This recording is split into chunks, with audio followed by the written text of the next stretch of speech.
right, Children's Church heading back. Andy, was that you playing the harmonica? You're very talented. Very talented.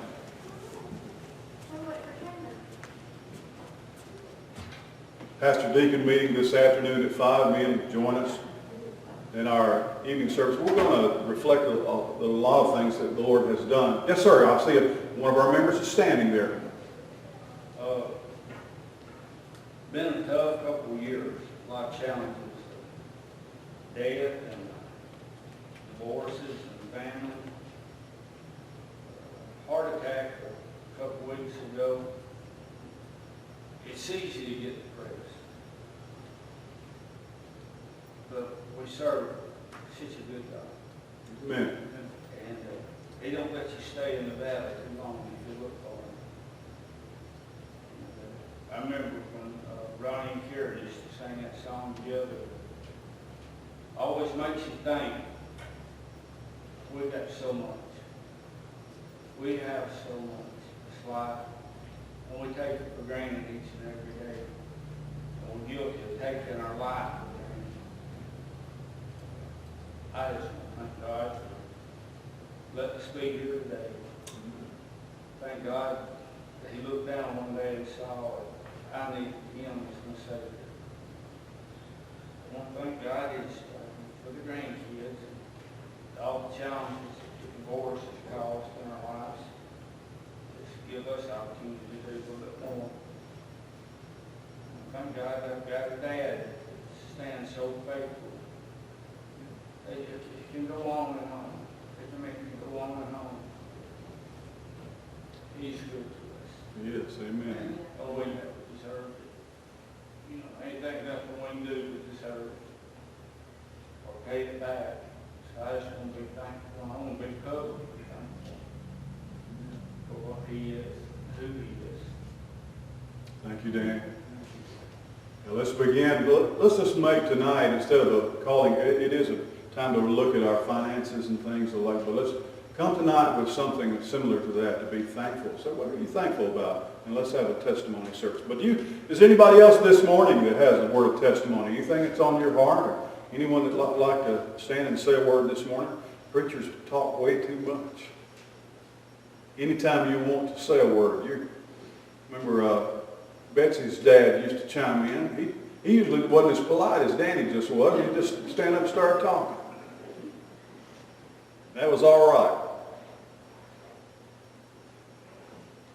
Anytime, if you have something you'd like to read, recite, share, talk about, sing, please don't wait to be invited or asked, because probably if you've thought about it, and it's probably God telling you to do it. And if I sense that at all, I'd be remiss to stand in your way. You share with us. God's doing something in your life. I want to hear about it because it does help me too.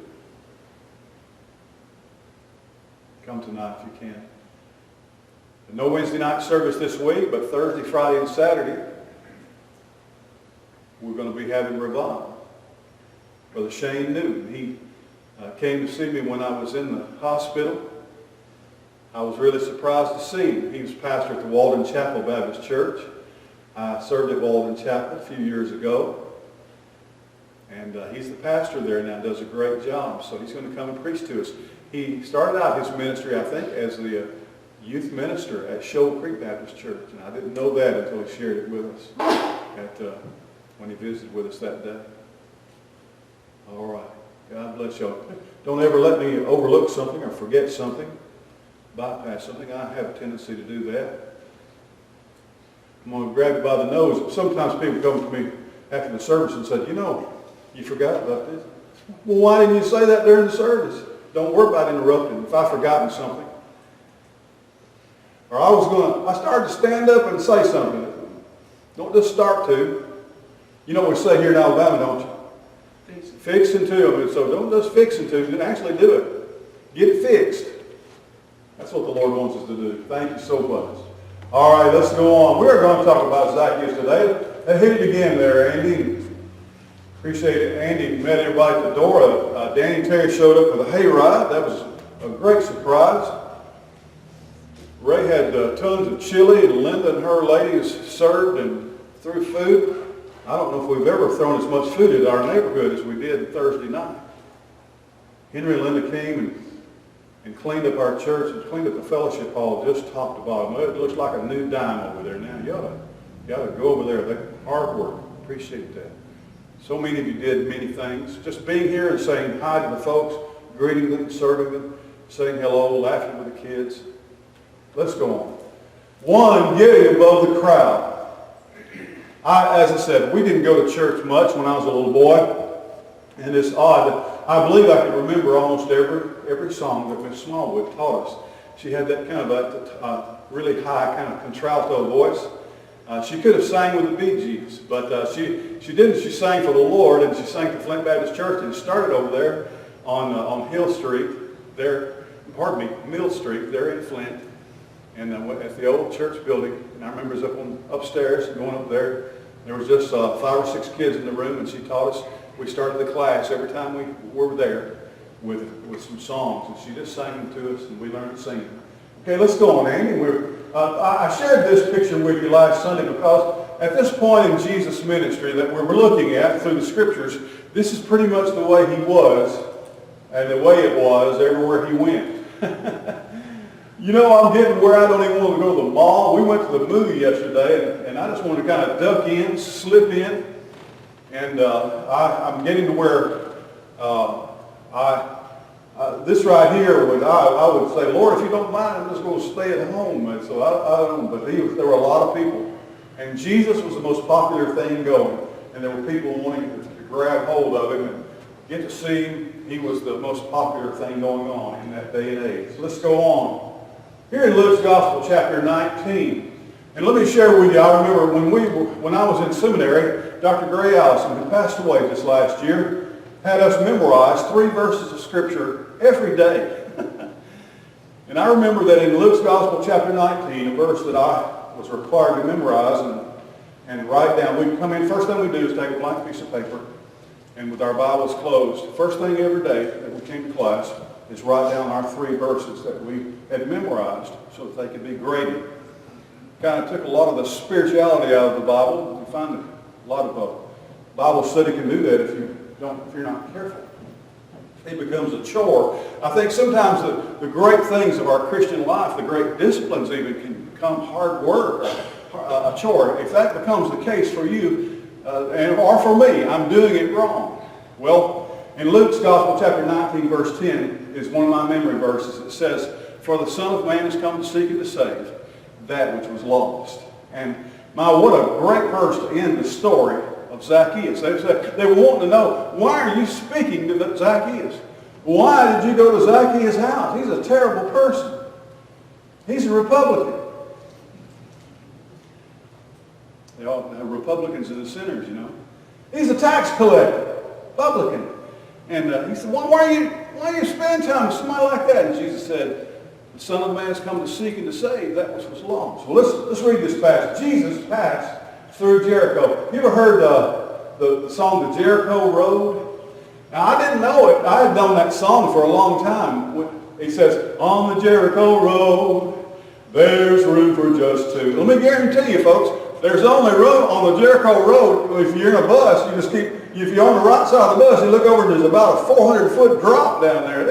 And I'm thinking, are you sure we're on the right road? Man, it was just a little bitty, and I was afraid we was going to meet a camel or a goat or something. It was going to push us off the road. On the Jericho Road, there's room for just 2. No more and no less, just Jesus and you. And if Jesus had been on that road, one of us would have fallen off. It's not a very wide road in what it took. But Jesus passed through Jericho, and there was a man named Zacchaeus who was chief of publicans, and he was rich.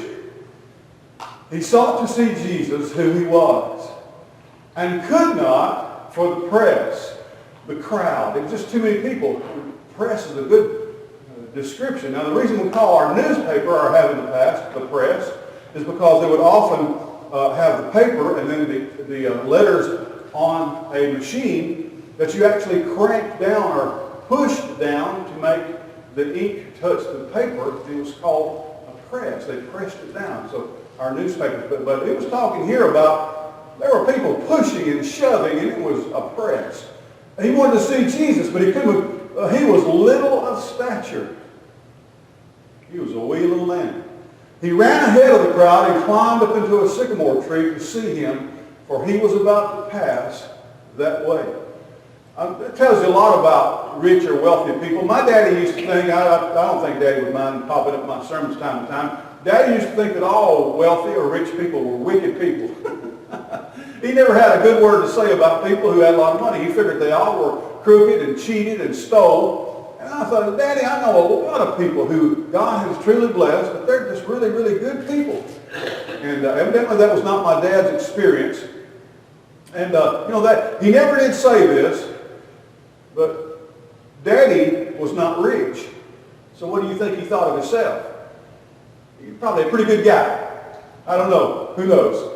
But that was always what Daddy's probably met up in heaven a lot of wealthy people. Well, wealthy people learned they look a little farther down the road than most people.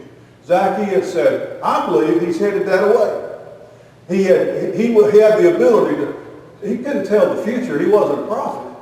But he was able to look at circumstances and figure out something that had not happened yet. You'll find that's probably pretty common of smart people. It's not that they know a lot of things, that they have a lot of book learning, or they have lots of degrees, but they're able to, either through wisdom or through God's Spirit, or even in the natural world, people who are able to look and see through common sense what could happen and what is going to happen. He ran ahead of the crowd. He's going to pass there. In verse 5 it says, and when Jesus came to the place, he looked up and saw him. Now let me tell you what. Jesus knew this was going to happen. Jesus wasn't here today to see this crowd. He was here, even though surrounded and pressed by a crowd, to see one person. And he saw him up in that tree and he said, Zacchaeus, hurry and come down, for today I must go to your house. Let's go on to the next slide there, Andy. And he hurried and came down. Now that may seem like just a simple phrase to you. It just may seem like, well, that's just, that's the story is flowing. But I think it's very important for you and me that when Jesus said hurry and come down, the next thing you ought to do is hurry and come down. I want in my life that when Jesus says, hey, do this, I say, okay. And he wasn't even a follower of Jesus. He wasn't a disciple or a believer, but he's about to be. And it doesn't say that he says, well, I got a pretty good seat up here. I just wanted to get a look at you. No, Jesus said, hurry and come down. He said he hurried and came down and received him joyfully. He received him joyfully. And you're going to find that when you and Jesus are on the same page, you're going to enjoy whatever you're in. Or you're going to be able to find joy, even in a difficult situation. Jesus brings joy. He brings joy into my life. And when I look at my life and it's bitter or sour or dour or I see discouragement or dismay, I say, me and Jesus are not on the same page. And it's not a matter of getting him on my page. I need to find out how to get on his page. He received him joyfully. And when the crowd saw it, they all murmured. That's pretty much what the crowd always does, folks. Let us tell you. Pretty much when you talk about the crowd, we call the word murmur. It's a special kind of word in literature. It's called onomatopoeia. It's an onomatopoetic word. And what it means is, it's like the word pop. Pop or bang, that the word sounds like what it is. And so murmur is and so that's a word that we said murmuring sounds like murmuring. And so that's what the crowd, there's mumbling. They're just murmuring. Look at there. They were murmuring. Now the people, the children of Israel in the wilderness, when they were following Moses, they murmured every step. They murmured about God. They murmured at Moses and Aaron. They just were sour and grumbled and complained about everything. Well, they began to murmur, saying that he was going to be a guest with a man who is a sinner. You know what I think? So you're going to hear people calling people sinners. Well, he's a sinner. She's a sinner. They're a sinner. You know what I gather from that kind of attitude, or that kind of statement? They don't think they're sinners. There's a sinner over there. There's a sinner over there. And they say, well, have you read the Bible? Romans 3:23 says, for all have sinned. Yeah, there's a sinner. And there's one too.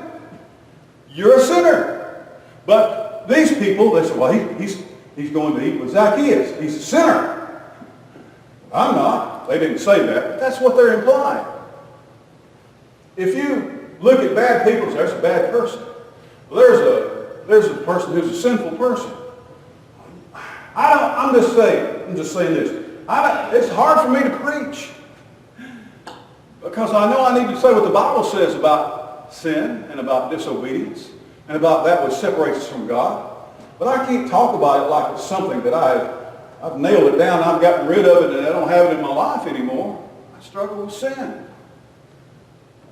He's going to the man and Zacchaeus stood and said to the Lord. Now, we don't know that just all of a sudden when he got out on the ground, or I believe that this speech kind of comes after he spent the day with Jesus. It doesn't really say, but I believe he went to Jesus' house, and this is kind of like the next time they saw Zacchaeus, and him and Jesus, I don't know if they say goodbye like we do here in the South. How long does it take you to say goodbye to company? Y'all come back, we're good to see you, and you just stand there in the driveway for like an hour. Say, we enjoyed this. Y'all, and it goes talk and talk and talk. So actually, I like it at church when people kind of stand around. If the preacher hadn't preached too long, kind of stand around, visit with each other, find out what's going on, fellowship with each other a little bit. But I believe this speech that he's making right here, that was after Jesus had come and spent the day with him. They had lunch together, or dinner, whatever they called it. They had Zacchaeus fed him, and Jesus was leaving.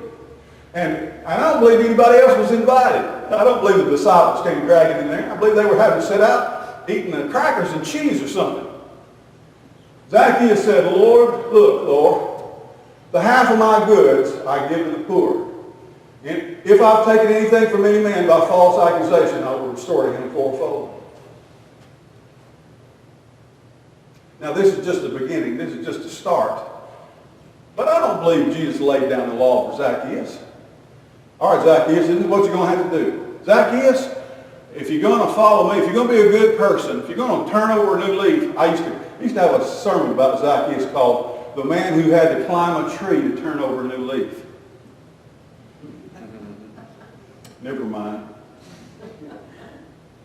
Zacchaeus, if you're going to turn over a new leaf, you're going to have to, listen, you got to make some changes. I don't believe that at all. When someone gets saved, they say, what next, preacher? I say, well, you need to study the Word of God and learn to pray. Just get learn how to make connection with God, how to hear His voice in the Word and hear His voice in prayer, and begin to let that grow you and mature you and strengthen you, drive your roots down. And spend as much time as you can with other Christians and just being with them and listening to what God's doing in their life and how their lives are going and what God has done for them. But I never would say, all right, let's make a list of the things you've got to stop doing and a lot of the things you've got to start doing. Jesus didn't do that to Zacchaeus. I believe Zacchaeus just reached down into the depths of his heart and said, I want to show my gratitude. It's like Danny was saying, I want to show I'm thankful. I want to do something to say, I want to prove to you.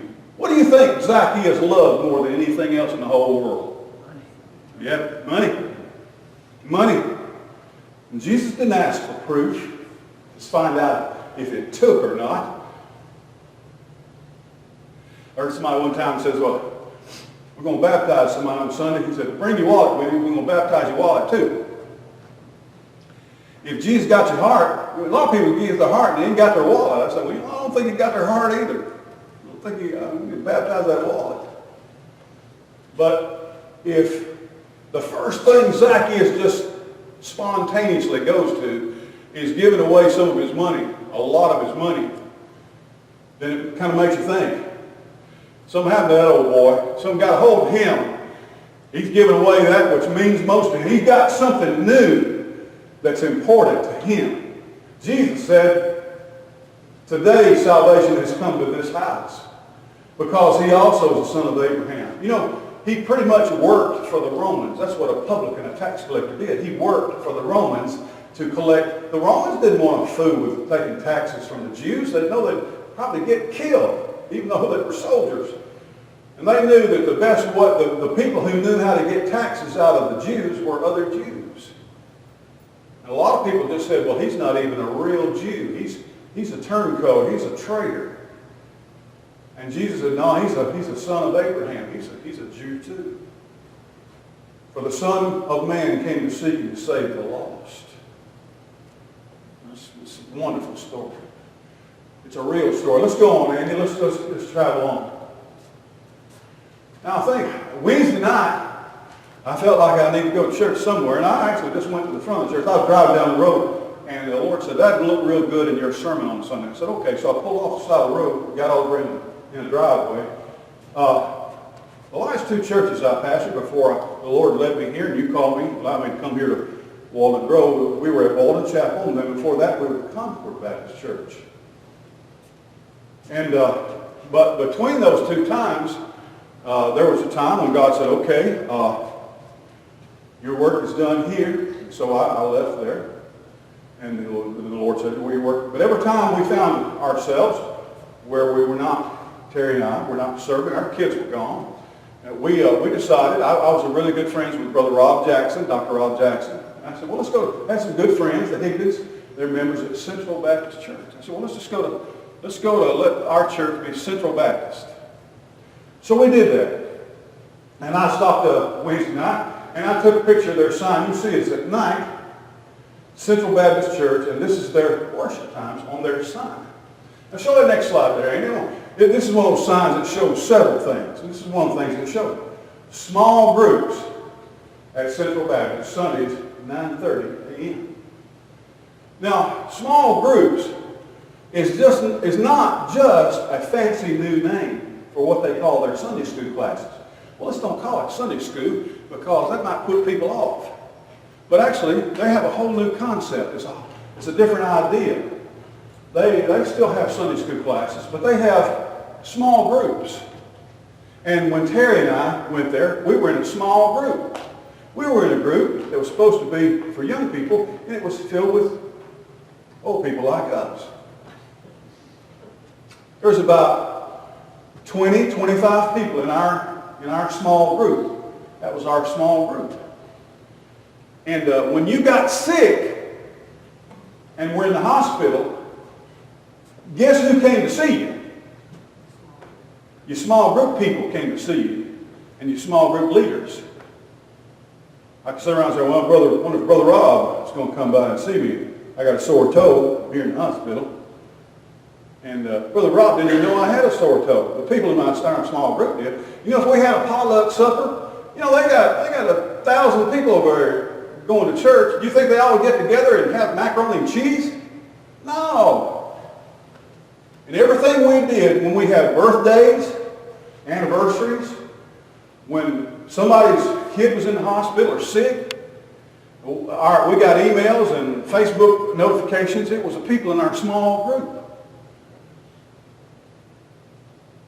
Now, I can tell you, what was y'all's church? It was the Central Baptist Church. But there were so many people that are members there and that attend there. We didn't know hardly any of the other people, but we knew everybody in our small group.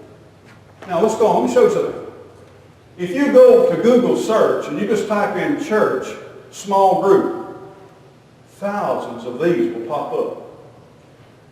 And they're mostly large churches. I would say churches larger than Walnut Grove. Because in the last 20 years, someone figured something out. Do you know what our church was at Central Baptist? It was a small group of people. And the leaders, we had one main leader, was our teacher.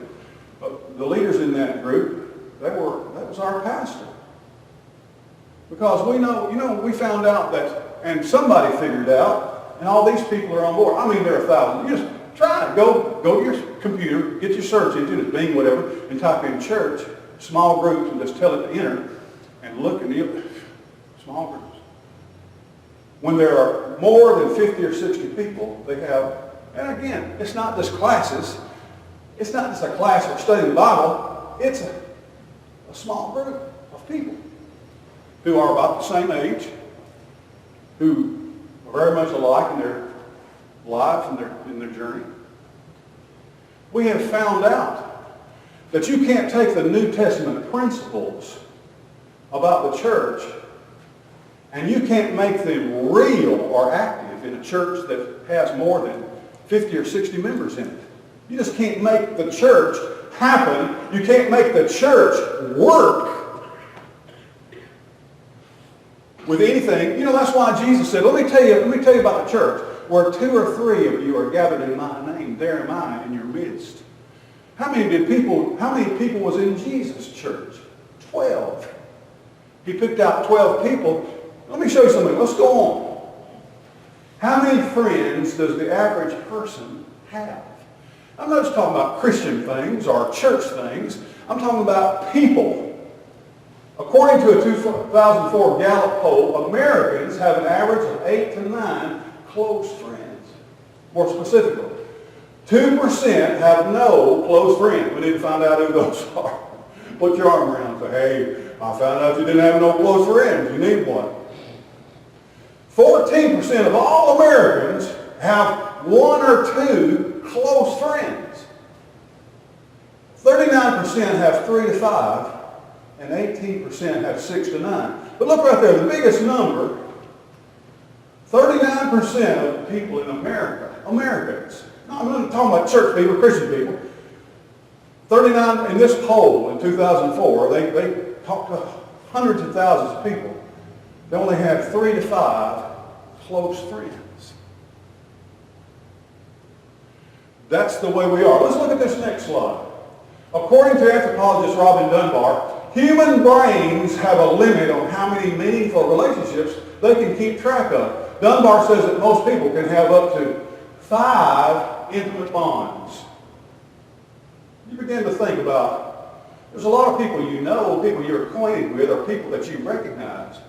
But there's probably only 4 or 5 people that you're really tight with. I mean, that you call on. About 50 close friends. 50 friends, oh, he's my friend, she's my friend. And 150 casual acquaintances that you might call a friend. It's just that your human brain, my human brain, our human brains is not capable of being close to a whole bunch of people. I hear this a lot, and I don't react properly. People say, oh, I love a small church. I say, I like big old churches with big old budgets and big old offerings. And a full baptistry and a lot of people getting baptized. I like people coming in. But the fact of the matter is that's not the New Testament model. You'll hear people say that, I like a small church where you know people, and you know them, their names, what their kids' names are. Now I want you to begin to think, I raised this question several weeks ago. Look around at the people who are here today. Do you know where they live? Do you know where each other live? Have you ever been over to their house? Do you know what their kids' names are? Do you know what they do for a living? Where do they go when they go to work? What do you know about each other? If you don't know these kinds of things, then you're not close. What's Randy's hobby? What does he like to do in his spare time? What kind of music does Linda listen to? What did Beth dress up as Halloween? For Halloween. Do you know things like that about people? Do we know each other? Are we close? Let's go on. This is my Facebook page. Let me show you something. Right here it says friends. This is my home Facebook. It says I have 1,367 friends. 1,367 friends. You think I got 1,367 friends? No, if I got 1 or 2 friends, I'm probably pretty lucky. What this means is, that's why they do things on Facebook, a lot of these other social media, is that if you want to be a part of the Facebook world, I'm your friend. You're my friend. Then we get bunches of friends. But we're not friends. We're not even good computer buddies sometimes. I want to tell you something. There's a precious person that I connected with several years ago. I joined Facebook in 2009. And I found this person. She was a sweet person, very shy, bashful person, that I attended Flint Elementary School with for all 6 years that I was there. And we found each other on Facebook, and so we swapped, how you doing? Good to see you. We even looked at each other's picture. Neither one of us said, my Lord, you're old. We didn't even do that. And several months ago, I posted all the pictures that I had of my old Flint classmates. And her sister chimed in and said, she died back in 2004. And I said, oh no. Oh no. We're still Facebook friends. And I said, I didn't even know. I got there's over 1,000 people in there. I don't keep up with all of them. They don't keep up with me. But I'm sad. And it hurt me that I would say, well, you know, I really do not try to keep up with all these people. But I'm glad that they sometimes come in there. There were 56 people last Sunday who watched our morning service through Facebook. There are people on there right now who are watching this service, and they're waving at us. And they're saying, I'm watching. And that's important. I appreciate that. But I want to tell you that I don't have that many friends. It's impossible for us to have that many friends. Let's go on. We'll finish this message up. Oh, look at that. Trick or treat. Smell my feet. Give me something good to do. That's a picture from Thursday night. From Thursday night. Well, let me tell you something. What's really important right here is that when we are able to, in some way, fill up any of our facilities with people like that, the most important thing is not that we had a bunch of people come out Thursday night. We got to get at least one of them where? Up a tree. We got to get at least one of them up a tree. If we don't, they might come back next year because it's fun and we're nice and it's not raining inside and it's comfortable. But I hope that you were with me. If you were not, I hope you'll get on board. That when God brought all those people around Jesus, take us to the next slide, Adrian. We've got to say, we can't get all of these people that are here on Halloween night to be back here on Sunday morning. But if we could just get one of them, just one, up a tree, like Zacchaeus. Then, because you see, what happens is, you know what happened to Nicodemus? He made contact with Jesus. He had to get above the crowd, though, to do that. And if someone's going to make contact with Jesus, they've actually got to get past me and you to get to Jesus. And we've got to decide if we're standing in the way of someone like Zacchaeus or we're helping him climb a tree.